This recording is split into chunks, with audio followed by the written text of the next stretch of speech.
नमः सिद्धेभ्यः। ॐ नमः सिद्धेभ्यः।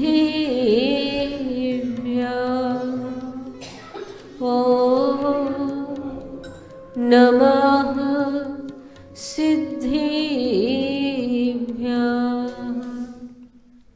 जय जय जय जयवंत जिनालय, नास रहित है शाश्वत है। जिनमें जिन महिमा से मंडित, जिन बिंब है भाषत है। सुरपति के मुकुटों की मणियाँ झिलमिल झिलमिल करती है। जिन बिंबों के चरण कमल को धोती है, मन हरती है। अहिंसा परमो धर्म के महावीर भगवान के संत शिरोमणि आचार्य गुरुवर श्री विद्यासागर जी महाराज जी के 3,9 करोड़ मुनि राजों के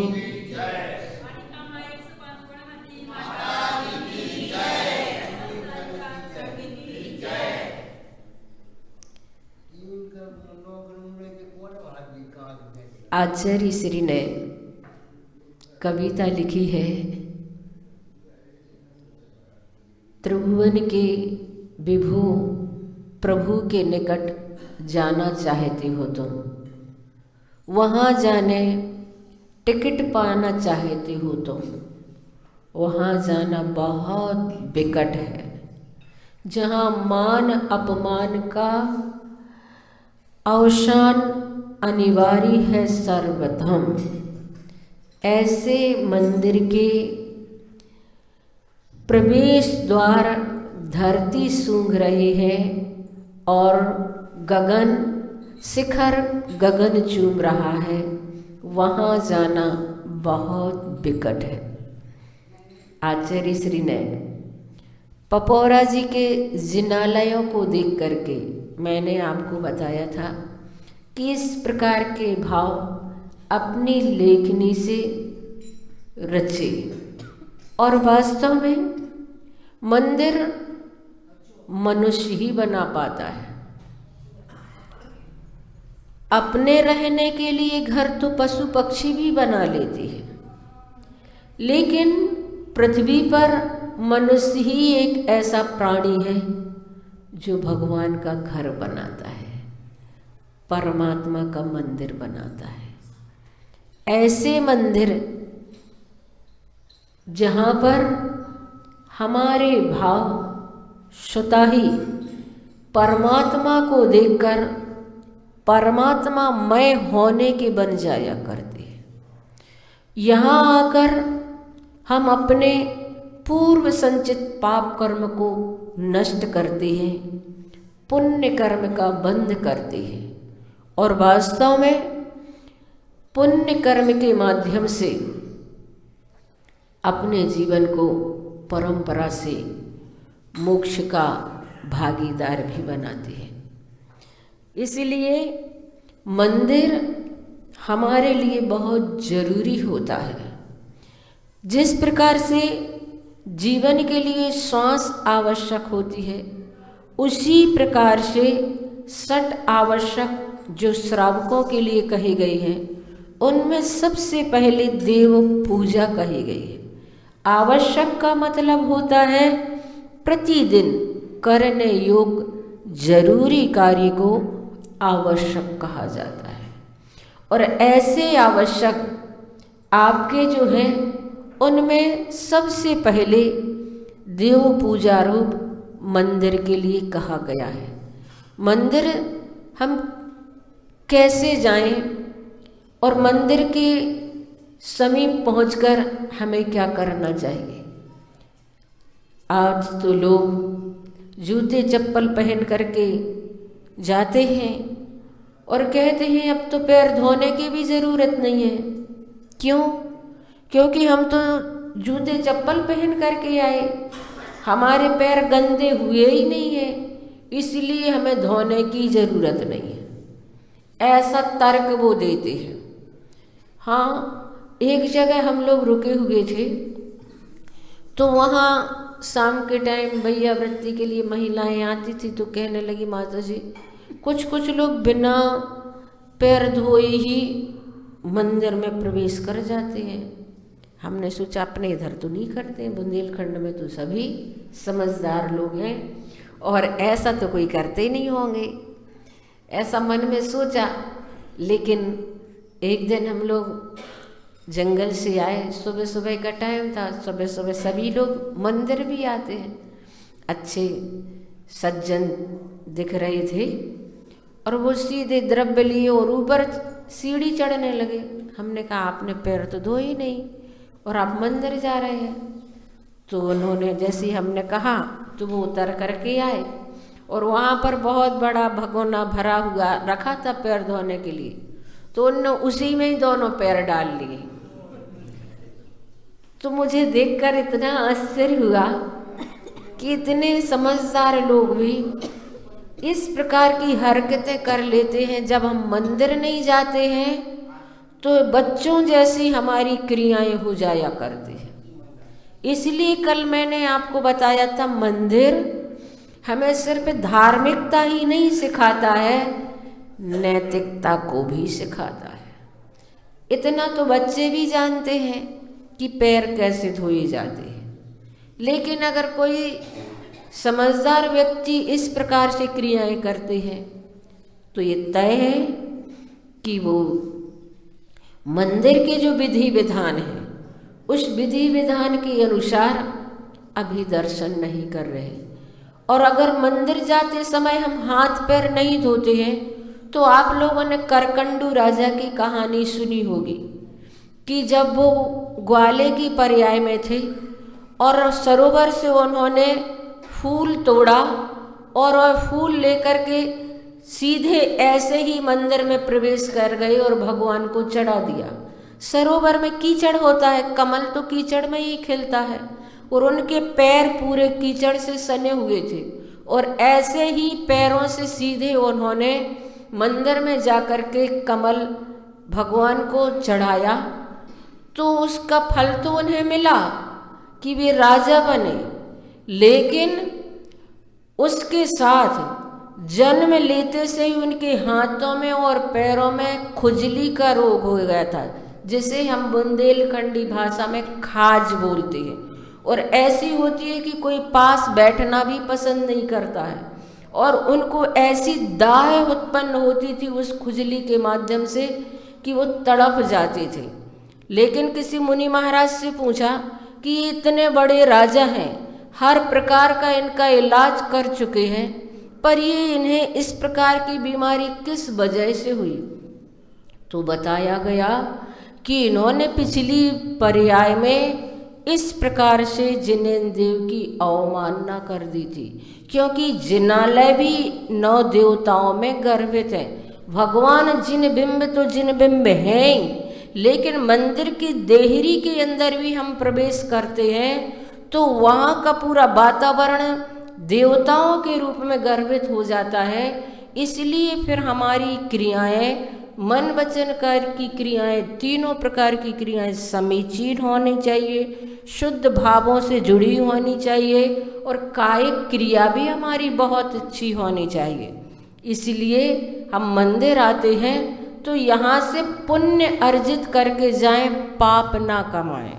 हाँ, कई बार मंदिर में तो आते हैं लेकिन बहुत सारी अपने आदतन चीज़ों को भी हम ऐसा कर लेते हैं जो हमारे पाप छूट नहीं पाते। मैंने कल आपको बताया था, मंदिर आते हैं तो 5 पाप का त्याग करके जाएं, लेकिन कई बार हम जूता चप्पल पहन करके आते हैं और हमारे नहीं मिले तो हम दूसरे के पहन करके चले जाते हैं। और इसीलिए किसी ने एक बार लिखा कि भगवान तुम्हारे मंदिर में कुछ ऐसे भक्त भी आते हैं जो भक्ति भाव से दर्शन कर जूते चप्पल ले जाते हैं। हाँ, तो ऐसा अपने यहाँ तो नहीं होता, जहाँ होता होगा वहाँ के लिए लिखा गया है, पर फिर भी ऐसा होता तो है, कहीं ना कहीं तो ऐसा हुआ होगा, तब तो लिखने वालों ने भी ऐसा लिखा। तो मंदिर हम आते हैं इसलिए पांचों पापों का त्याग करके आए, कहीं हमारे संस्कार जागृत ना हो जाए।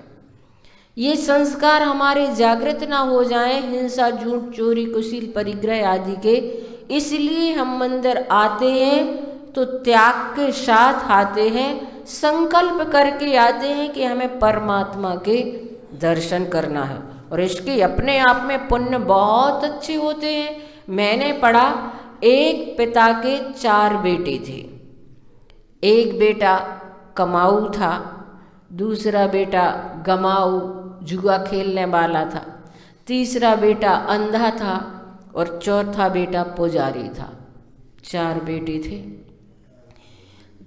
जो बड़ा बेटा कमाऊ था वो कमाता था और ये सब लोग अपने हिसाब से रहते थे। तो उसकी पत्नी ने कहा कि देखो, आप दिन भर मेहनत करते हैं और कोई इतना ध्यान भी नहीं देता, ऐसा करें हम अलग हो जाएंगे तो हमारा पैसा हमारे पास रहेगा। बार बार पत्नी के कहने पर बेटे ने एक बार अपनी बात पिताजी के पास रखी और पिताजी से कहा कि अब हम अलग होना चाहते हैं। पिताजी ने कहा कोई बात नहीं, ये तो संसार की रीति है, कोई नई बात तो है नहीं, पर फिर भी ऐसा करते हैं कि अलग होना है।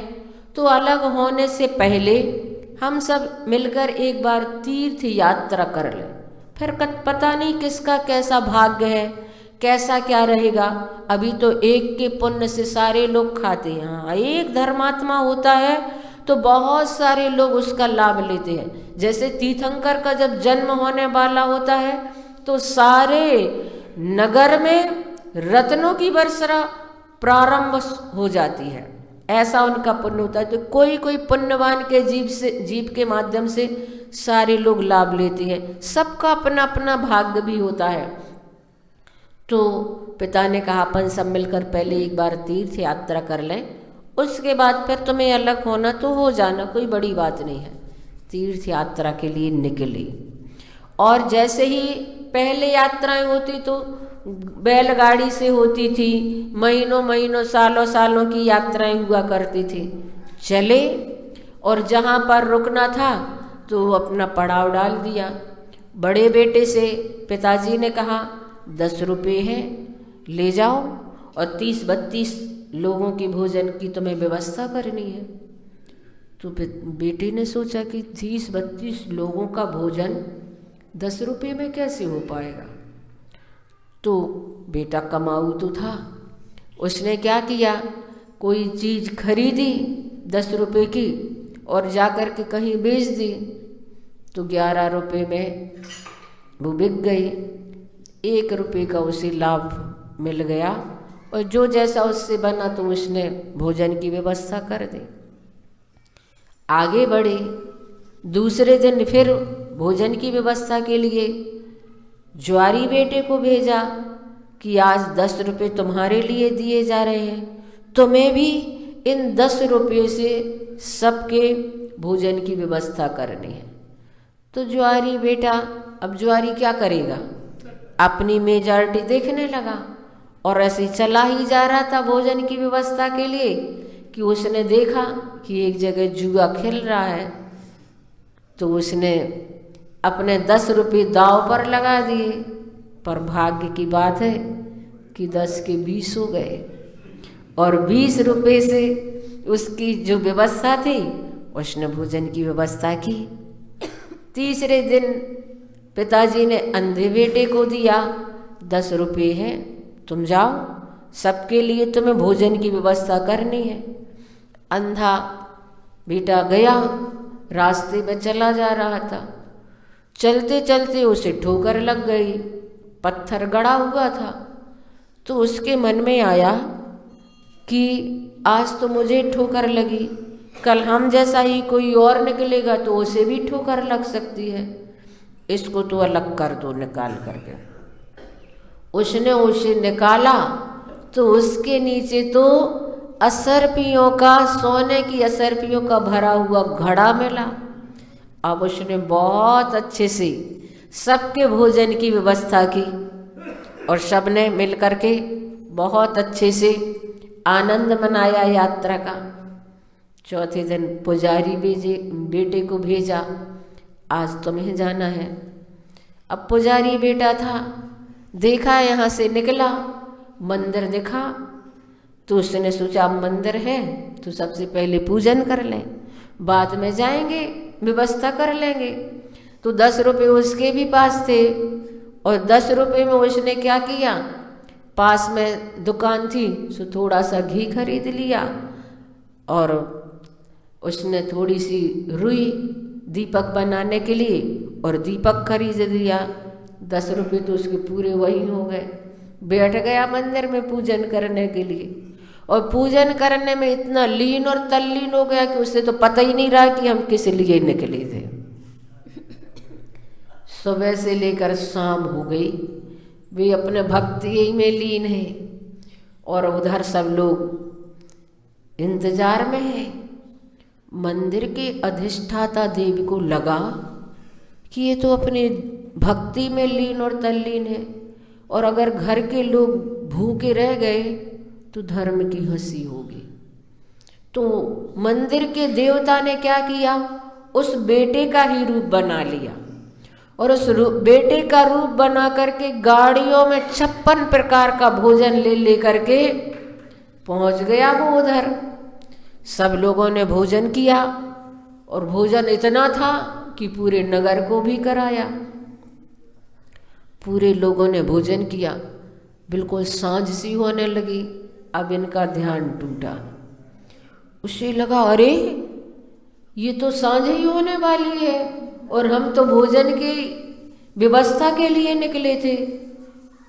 अब तो सारे के सारे लोगों का उपवास ही हो गया होगा। मेरे माध्यम से कितनी बड़ी गलती हो गई, सारे लोग भूखे रह गए। रोनी सी सूरत को लेकर के वह पहुंचा वहाँ और पिताजी के पास जाकर के रोने लगा, मुझे क्षमा कर दो, मुझे माफ़ कर दो, मुझसे बहुत बड़ी गलती हो गई, मेरे कारण आप सभी लोग आज भूखे रह गए। पिताजी को तो बड़ा आश्चर्य हुआ, ये क्या कह रहा है। उन्हें तो बात ही समझ में नहीं आ रही थी। उन्होंने कहा तुमने ही तो आज ऐसी व्यवस्था की है, आज तो हम लोगों ने 56 प्रकार का भोजन किया है, सारे नगर ने भोजन किया है। बेटे को समझते देर नहीं लगे, उसे लगा कि वास्तव में कोई ना कोई अतिशय और चमत्कार प्रकट हुआ है। और